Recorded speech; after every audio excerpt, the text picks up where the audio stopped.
നമസ്കാരം. ഇന്ന് നമ്മൾ സംസാരിക്കാൻ പോകുന്നത് IBD അഥവാ ഇൻഫ്ലമേറ്ററി ബവൽ ഡിസീസ് എന്താണെന്നാണ്.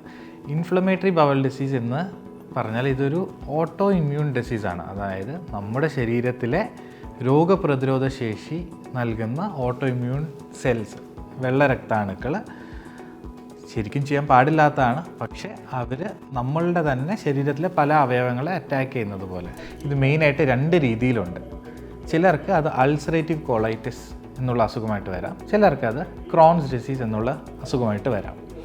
എന്താണ് ഈ രോഗത്തിൻ്റെ രോഗലക്ഷണങ്ങൾ? സോ അൾസറേറ്റീവ് കോളൈറ്റിസ് ആണെങ്കിൽ വയറ്റിൽ നിന്ന് പോകുന്നതിൽ രക്തത്തിൻ്റെ അളവ് കാണും.